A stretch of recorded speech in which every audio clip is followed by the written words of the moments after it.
সারা। আজকে আমি তোমাদের সুন্দর একটি কাকের গল্প শোনাবো। গল্পটির নাম হলো কৌশলী কাক।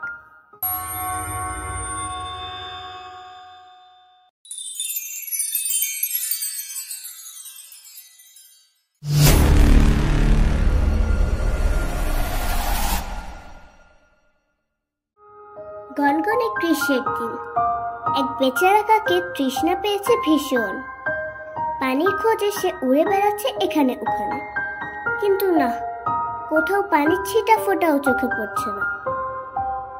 ক্লান্ত কাক শিগগিরই হাঁপিয়ে পড়ল। রোদের তাপ আর কতক্ষণ সহ্য করা যায়? তার গলা শুকিয়ে কাঠ হয়েছে। তৃষ্ণায় বেচারা একটা গাছের ডালে একটু বিশ্রাম নিতে বসলো। উপর থেকে নিচে তাকাতেই দেখে এক বাড়ির উঠানে পড়ে আছে একটি পানির কলসি। তখনই কাক উড়ে নেমে এসে কলসির কিনারায় বসলো। ঝুঁকে পড়ে তার ঠোঁট ঢুকালো কলসির মধ্যে, কিন্তু পানি পড়ে আছে অনেক তলায়। নাগাল পেল না বেচারা। এখন কি করা যায়? সেখানে বসে বসে ভেবেই চলছে কাক। ঠিক তখনই তার চোখ পড়লো কতগুলো নুড়ি পাথরের একটা ঢিবির উপর। তার মাথায় বুদ্ধি খেলে গেল। সে উড়ে গিয়ে ঠোঁটে করে একটা নুড়ি বয়ে এনে কলসির ভেতরে ফেলে দিল। তারপর আরেকটা নুড়ি ঠোঁটে করে এনে কলসির মধ্যে ফেললো। এভাবে চলতেই লাগলো। কলসির মধ্যে ঠোঁটে করে এনে কাক নুড়ি ফেলছে একটার পর একটা। দেখতে দেখতে কলসির তলে পড়ে থাকা পানির উচ্চতা উপরে উঠছে।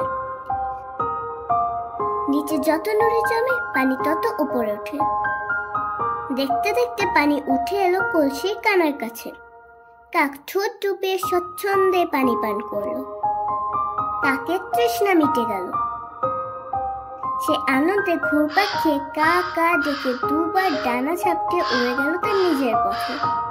বুদ্ধির কৌশলে অনেক অসম্ভবকেই সম্ভব করা যায়। এই গল্পটি থেকে আমরা যা শিখলাম তা হলো, বুদ্ধি থাকলে উপায় হয়।